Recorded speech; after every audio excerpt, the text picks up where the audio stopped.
aí, pessoal, desmistificando a violência dos games. Por que eu decidi fazer isso? É muito simples. Quando vocês que estão aqui, vocês têm alguma ligação de alguma forma com o videogame, correto? Então, alguns de vocês querem trabalhar nesta área, alguns são apenas apreciadores, mas a grande maioria tem alguma coligação com videogames. Então, pessoal, é o seguinte, essa indústria hoje em dia é uma das que mais cresce no mundo. O Brasil, infelizmente, está muito atrás de todo o mercado de games mundial e a intenção da AC Games é justamente trazer esse mercado para cá, para que vocês que gostam consigam comprar o jogo a um preço bacana, para vocês que querem trabalhar tenham mais acessibilidade a essa área. E aqui a gente começa com um dos maiores problemas que, por exemplo, eu encontrei em Brasília. O que foi? Eu cheguei lá com os senadores e falei assim, olha, eu tenho um projeto assim, assim, assado. Para minha surpresa, muitos deles já conheciam, praticamente quase todos já conheciam, falando sobre o projeto Jogo Justo. Só que a primeira coisa que o cara falava para mim, e aquele joguinho violento? Pronto. Aí já começava aquela coisa. Aí você tem que explicar para a pessoa que ela, na verdade, ela não conhece, falando, olha, não é assim, o videogame não é um negócio violento. Não, mas, poxa, eu vi na televisão que uma cena que o cara serrava a cabeça do outro. Aí você tem que realmente, né, falar, não, mas aquilo é uma fantasia. Não, mas... Então, assim, isso é um grave problema que a gente encontra, por exemplo, lá em Brasília. Então, assim, para a parte do projeto é fundamental essa palestra. E o que eu quero mostrar aqui para vocês. Vamos lá. Bom, frequentemente jogos eletrônicos são associados a comportamentos agressivos ou ações violentas. Alguns veículos da mídia questionam o conteúdo interativo e, eventualmente, associam a práticas consideradas violentas. Bom, não precisa nem dizer por que disso. Né? Vamos citar o nosso caso do Wellington Menezes, né? que é o assassino do Realengo, esse fato triste que aconteceu. E qual foi meu espanto maior quando eu comecei a perceber que eles estavam associando ele a videogame. Acho que muitos de vocês devem ter visto a matéria do R7, que mostrava os jogos com uma certa frequência de violência, e falava assim, não, o Wellington jogava Counter-Strike. Tá, e daí? Mas assim, você começa a perceber na matéria que tinha uma série de fatores que incitavam como se fosse violento. Por exemplo, quem aqui joga ou já jogou Counter-Strike? Levanta a mão. Ixi, quase todo mundo.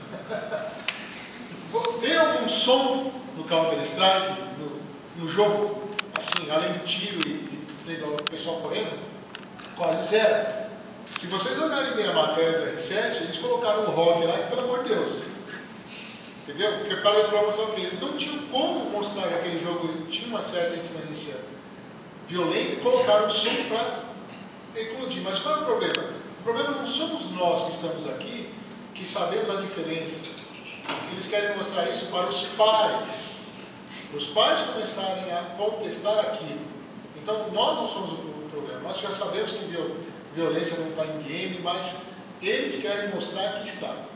E pegaram o caso, o triste caso desse cidadão. Inclusive, na Folha Universal, que um amigo meu me mandou, tem a foto dele com o personagem virtual. Inclusive, me chamaram para essa matéria, e como eu percebi que ela ia ser desvirtuada, ou seja, eles iam passar para um viés que eles queriam passar, eu neguei. Temos um outro caso muito conhecido, que vocês devem saber, do Eric e do Clay Gold, que foi o caso do Tiros em Columbine, que o primeiro culpado foi o Doom. O Doom era o culpado dos meninos, né, serem violentos. Aí depois veio Marilyn Manson, porque era violento, aí depois veio o Diabo, mas não, a culpa tem que ser de alguém. Só que assim, eu estudei bastante o caso desses dois meninos, porque foi uma referência forte dos videogames na época. Então, o que você acaba percebendo? Eles procuram sempre um culpado, eu tenho que culpar alguém. Nesse caso, o Eric e o Clay, nossa, eles iam com uma luva, por quê? Eram dois meninos que, de repente, por um motivo que eles acharam, nossa, eu sofri bullying, eu sofri não sei o quê, lá vão eles no meio da escola e começam a atirar em todo mundo. Conclusão foi esse massacre que teve, que foi horrível, não preciso dizer, mas como sempre a mídia foi procurar um culpado que naquela época foi tudo. Aí tivemos o segundo caso, que foi o Matheus da Costa Meira. Vocês lembram desse caso aqui, infelizmente, que esse cidadão entrou lá no cinema uma metralhadora no filme do Clube da Luta, no Shopping Morumbi, e começou a metralhar todo mundo, né? Ele matou 3 e feriu 4. Aí o que aconteceu? Esse cidadão, ele era um, digamos, pirateiro, porque ele tinha vários computadores lá, as slaves que ele faz para produzir em massa, e os advogados dele falaram, não, vamos tentar isso, vamos tentar. A última instância do Knuckles. Ele tinha pego 120 anos e foi julgado para 30. Então eles usaram o Duke Nukem, né, como forma. Inclusive, na matéria da Record, também foi usado o Duke Nukem, né, mostrando que as pessoas matavam, que você matava os monstros, mas eles falaram que eram pessoas. Né? E aí, o monstro está bem feinho, né, quadriculado, mas enfim, eles ainda acharam que o Mateus era uma das pessoas que tinha influência no games. Mais uma vez se fala que o game tem uma influência negativa. Aí eu fui colocando o quadro dele e do Knuckles. Uma coisa interessante, pessoal, que depois de 3 anos, esse mesmo cidadão tentou matar o colega de cela dele, só que não apareceu na mídia. Eles não podiam culpar o do Knuckles. Vocês ouviram falar disso? Pois eu estudei e eu vi. O cara tentou assassinar o colega dele de cela. A culpa é de quem agora? Ele não tinha televisão para jogar. Aí a nossa pergunta é, a violência está nos videogames? Né? Olha, todo mundo sabe que a violência não está somente presente nos videogames, mas em todo o nosso redor. A nossa vida inteira nós estamos rodeados de violência e eu acho que aqui no Brasil a gente tem os maiores exemplos disso, infelizmente. Né? Mas, assim, vamos estudar a fundo se nós podemos culpar ou não os videogames, né? A violência pode estar presente em várias coisas. Presente em brigas e torcida, né? Imagina, não existe isso no Brasil, é muito pouco. Né? Até em discussões de trânsito, em brigas e festas de carnaval. Bom, será que todos eles jogam videogame? Pelo menos no futebol eles podem jogar PES, FIFA Soccer. Né? Mas infelizmente nesses jogos não tem a violência, né? Ou seja, você não tem nada violento nesse meio termo do jogo. Mas você vamos estudando a história, pessoal, a gente já percebe que os romanos, eles usavam o entretenimento como forma violenta. Certo? Quem já pode ver, ou já pode ter ouvido falar sobre o Coliseu, já sabe muito bem como eles chegavam e tinham essa coisa da violência. Tanto é que o tema deles, antes de lutar, era nós que estamos prestes a morrer, os saudamos, que era o que eles falavam para o imperador.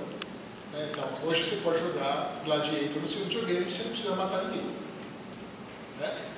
E o mais interessante fazendo contraponto a tudo isso é que as guerras, elas têm muito a ver com isso.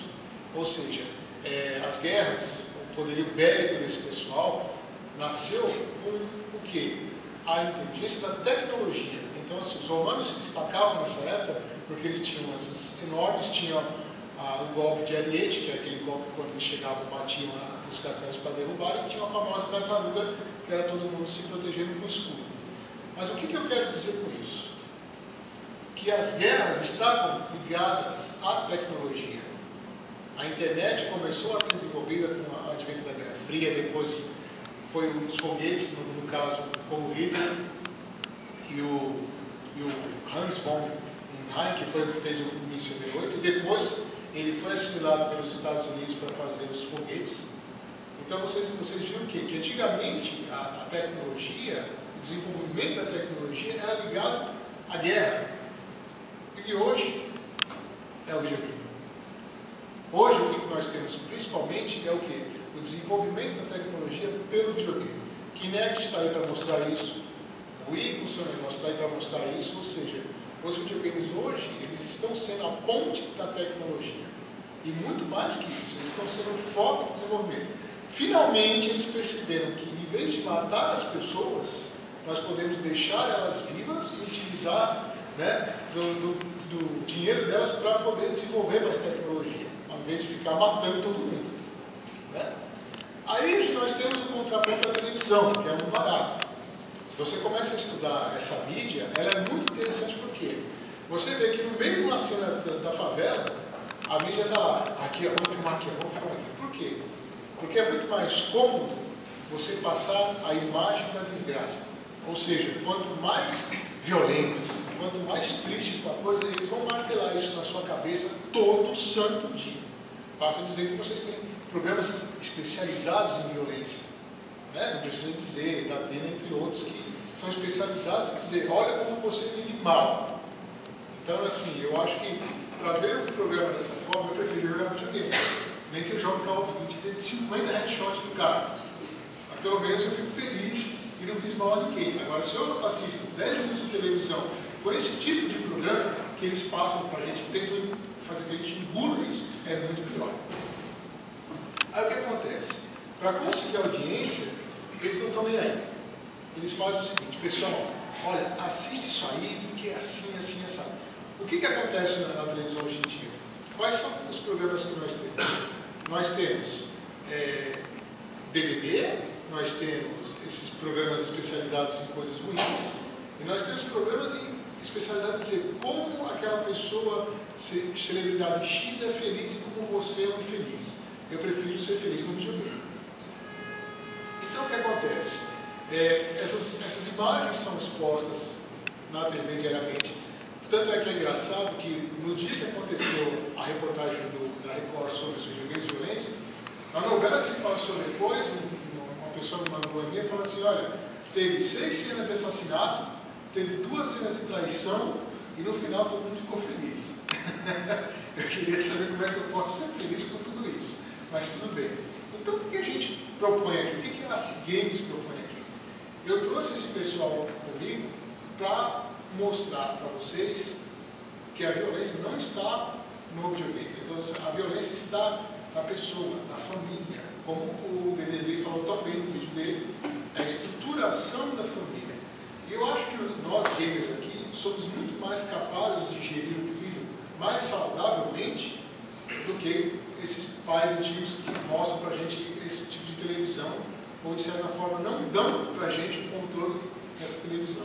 Então é isso que nós vamos propor aqui. Videogame não é violência, gente. Inclusive, eu até tenho orgulho de dizer que essa instituição, a Bem-Estar, agora ela faz parte das Games, e o que ela faz? Ela utiliza videogame para trabalho de terapia ocupacional e também fisioterapia. Então isso é muito importante. Você começa a perceber hoje em dia que o videogame está saindo daquela imagem de, poxa, sedentário, cada vez mais está se mostrando que o videogame está sendo um recurso para também de tirar você da sua ociosidade. Tanto é que o Kinect e o Wii, eles vieram com esse propósito. O Alex Kidman, que é o curitibano que fez o Wii, ele falou, por que eu deixei o Kinect a 1,5 metro de distância? Eu não quero que a pessoa utilize dele sentado. Isso são as palavras dele. Eu quero que a pessoa se levante e se mexa. Então, assim, isso está mostrando para a gente, para nossas gerações futuras, que a violência é completamente aleatória a videogame. Que a violência está na pessoa e a pessoa que tem esse problema ela tem que ser tratada. Então, para mim, videogame é cultura e entretenimento. E melhor de tudo, pessoal, acesso à informação. Se eu perguntar para vocês, eu sei que a grande maioria de vocês aprenderam inglês ou alguma outra língua por causa do videogame. Eu fiz 6 anos de japonês por causa de videogame. E inglês, praticamente, não precisa dizer que a minha influência veio toda de videogame. Então, eu acho que a grande maioria aqui, eu tenho certeza que é a mesma coisa. Então, sendo assim, eu vou começar a apresentar essa equipe que deu um trabalho profissional para vocês, ou seja, uma coisa bem mais forte para dizer, olha, o videogame é assim e assado. Eu agradeço a todos vocês, eu vou passar agora a palavra para a Ana.